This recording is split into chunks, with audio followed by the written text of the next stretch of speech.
bá a ṣe fẹ́ ó rí bẹ́ẹ̀ náà lórí èmi la ò ní yọ̀ sí. a dúpẹ́ fún elédùà. kóòtù ti fagilé ẹjọ́ Oríyọmí àti Naomi. wọ́n ní wọn kò mọ̀ lẹ́jọ́ jẹ́mọ́ o. a dúpẹ́ fún Elédùmarè. ilé ẹjọ́ ti da ẹ̀sùn 18 tí wọ́n fi kan olórí tẹ́lẹ̀ ní ààfin tìlú Ilé-Ifẹ̀ Naomi Sílẹ̀kùnọlá Ògúnwùsì àti gbajúmọ̀ sọ̀rọ̀sọ̀rọ̀ lórí rédíò nílùú Ìbàdàn Oríyọmí Hamzat nù.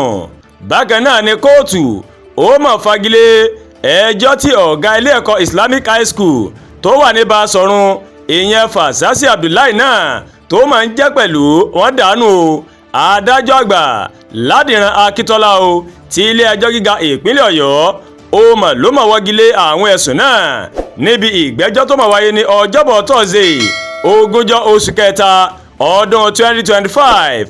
agbẹnusọ ìjọba ìpínlẹ̀ Ọ̀yọ́ lórí ẹjọ́ náà Abíọ́dún Àìkómọ̀ ó mọ̀ sọ fún kóòtù pé gbogbo àwọn òbí tí ìṣẹ̀lẹ̀ tó pa ọmọ 35 náà nílùú Ìbàdàn náà mọ̀kàn ó ní wọ́n ti san owó gbà má bínú fún o. Àìkómọ̀ wá fi kọ́rọ̀ rẹ̀ pé níwọ̀n ìgbà tí àwọn olùjẹ́jọ́ ti tẹ̀lé ìlànà ilé ẹjọ́ kò sí ìdí kankan fún ìgbẹ́jọ́ náà láti máa tẹ̀síwájú mọ́ o. nínú ìdájọ́ rẹ̀ adájọ́ Ládìran Akíntọ́lá ó ní bó tilẹ̀ jẹ́ pé ìṣẹ̀lẹ̀ náà rèé ó bani nínú jẹ́ púpọ̀ àwọn tó gbé ètò náà kalẹ̀ wọ́n ti kọ́ ẹ̀kọ́ tó yẹ kí wọ́n kọ́ o. fún ìdí èyí adájọ́ ní òun mà tú àwọn olùjẹ́jọ́ 3 náà sílẹ̀ kí wọ́n máa lọ láyọ̀ àti ní àlàáfíà. nígbà tó ń gba àwọn olùjẹ́jọ́ nímọ̀ràn adájọ́ àgbà Ládìran Akíntọ́lá ó mà sọ wípé kí wọ́n má torí ohun tí ojú wọn rí látàrí oore ṣíṣe kí wọ́n láwọn kò ní ṣe oore mọ́ o. ó wá pàṣẹ pé kí wọ́n dá ìwé ìrìnnà ìyẹn international passport àwọn èèyàn náà padà fún wọn ní kíákíá o kí wọ́n lè rìnrìn àjò lọ síbikíbi tí wọ́n bá fẹ́ lọ o. nínú ọ̀rọ̀ rẹ̀ Hamzat ní ìgbà àkọ́kọ́ tí òun yóò gbé ètò ẹlòmíràn sórí rèé. ó wá tẹ̀síwájú pé ìrírí òun níbi ìgbẹ́jọ́ yìí kò ní mò ń dáwọ́ oore ṣíṣe dúró.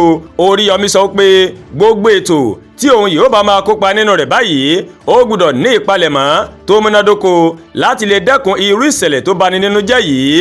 tá ò bá gbàgbé ọmọdé 35 ó mà ló mà kú níbi ètò tí Naomi Sílẹ̀kùnọlá tó mà gbé kalẹ̀ láti ṣe ìrànlọ́wọ́ o fún àwọn tó kù díẹ̀ káàtó fún láwùjọ. ìyẹn ní ọjọ́ 19 oṣù kejìlá ọdún 2024 ọ̀pọ̀ èèyàn tó ya sí ibùdó náà ó mà ló mọ̀ fa ìtẹ́rẹ́ nípa ọ̀rọ̀ náà. òun ló gbé Naomi Oríyọmí Hamzat àti Fàṣásí ọ̀gá iléèwé dé kóòtù kí wọ́n tó gba òmìnira lẹ́yìn oṣù kẹta. adúpẹ́ fọlọ́run ọba o ọlọ́run ní jẹ́ àrírò ẹ̀ mọ́ láṣẹ Èdùmàrè. àdúrà gbolúwa tóyìn ló ń kàròyìn sí létí o láti kàn ní Ẹ̀yà Yorùbá World TV.